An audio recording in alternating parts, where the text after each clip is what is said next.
not difficult to handle. He's very receptive to any suggestions that you make. He works hard, gives you no problem at all in that respect. And I think he's very well liked by his teammates in almost every respect. And I think he's just one of the most remarkable young men that it's ever been my privilege to handle. He will look for the open man, and he will rarely work for a score unless it is needed. I think he works harder when a big basket is needed, or when we're in a tight ball game. Often at the start of a game, he will work a lot harder, or when he's angry. And he stands out because of his ability to maneuver so well for a big man. Well, Lou's in a class by himself. The greatest offensive player I think the game's ever seen. And the fact that he can score when he wants to, but even more importantly, I think he's the best passing center that the game's ever seen.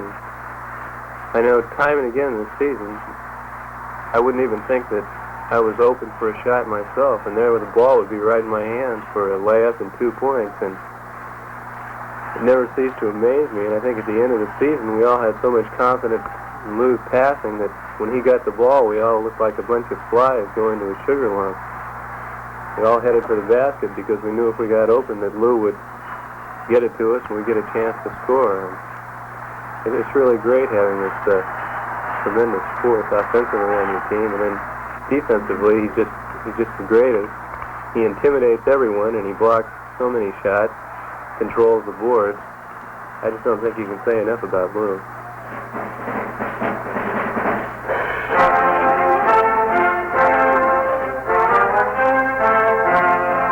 Something you won't see in college basketball now. This shot has been outlawed by the colleges.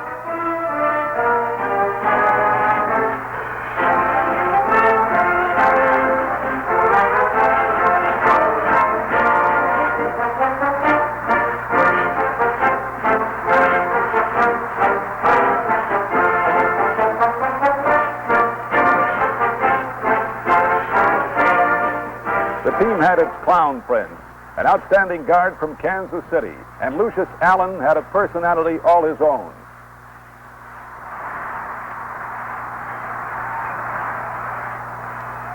Lucius is a happy-go-lucky type of individual. Nothing perturbs Lucius too much.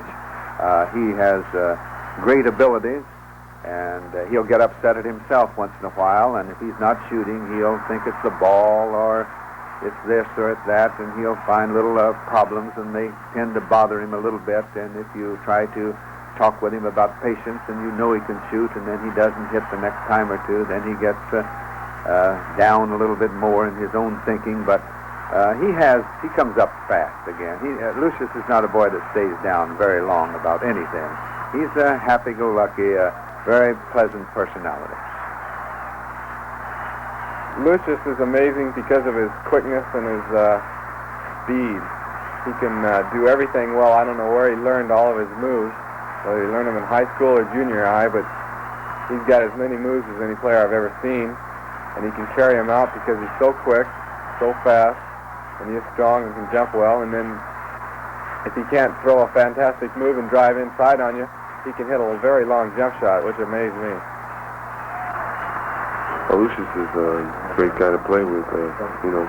He's great help on defense. When you need to have somebody out there trying, to get the job done, Lucius is always out there doing it. And offensively, fantastic. Well, Lucius probably, he has the finest moves I think I've ever seen, with maybe the exception of Oscar Robertson. Well, once again, Lucius is by far the quickest guard that I've ever seen. He has all the abilities to do everything. He rebounds well, he shoots well, he passes well, he dribbles well. He's an excellent guard. Well, Lucius has all the moves. He has the ability to get the shot off underneath, I think, even though he's a small man, because he can jump real well and he has great timing.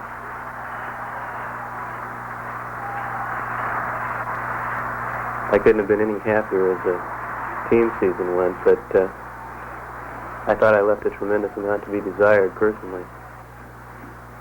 I wasn't nearly as aggressive as I should have been offensively.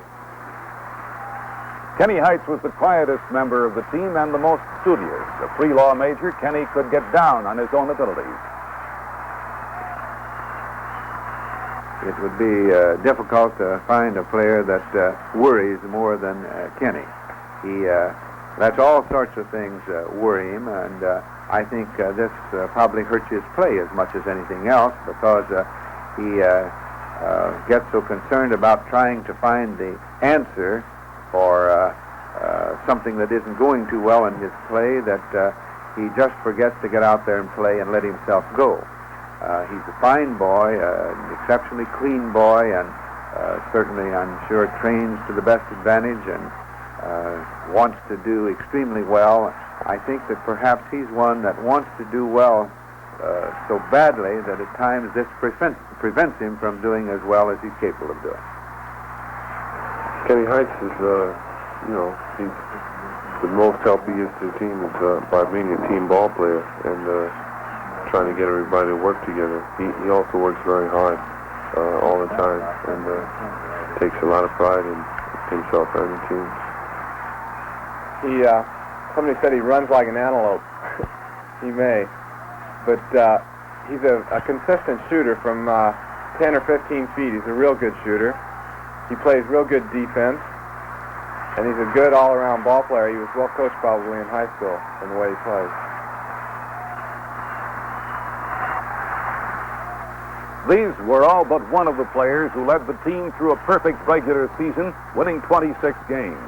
They ran that streak to 28 by defeating the University of Pacific in the NC2A Far West Regional Playoffs at Corvallis, Oregon. The score was 80-64. The game was surprisingly close for a while. Now, in a span of a minute and 2 seconds, the Bruins scored 10 straight points. They'd already scored 2 free throws as we rejoined the action. The big man on the line there. The full-court press did bother Pacific to some degree. They hurried their shots because of the tenuous Bruin defense. Alcindor rebounding, and he was a big factor in rebounding in this game. Warren handing to Lucius Allen for a beautiful bank shot. David Fox, the Pacific, trying to get through traffic here, committing the offensive foul. 31-23 at this stage. The free throws ran it out to 10 straight points.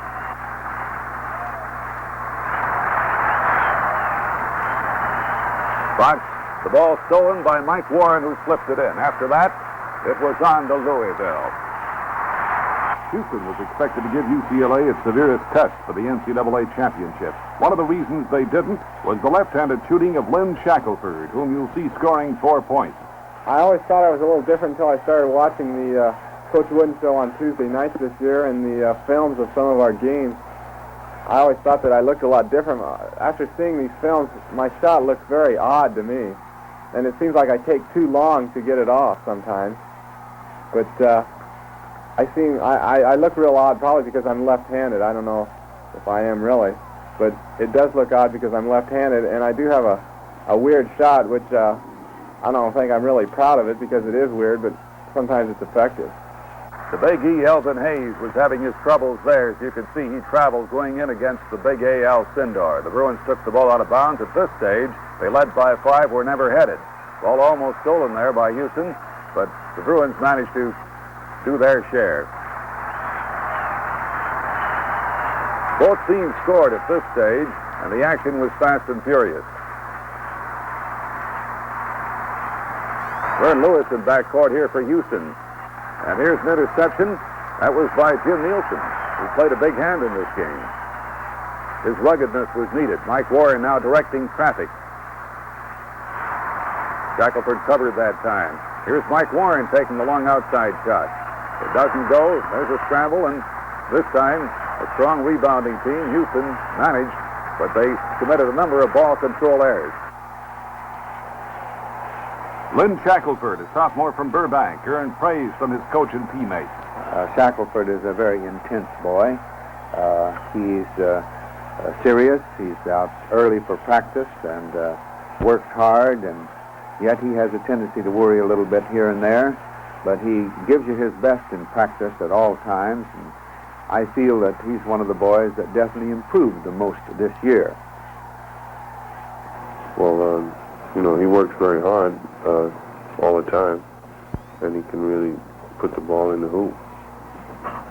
It goes without saying that he's a great shooter.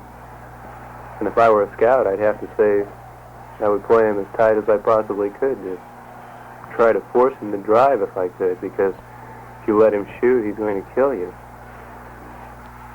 Len has one of the greatest shots of any college player that I've ever seen or ever expect to see, really. His eye is unerring. I've never seen anyone with the capabilities to shoot as well as Len.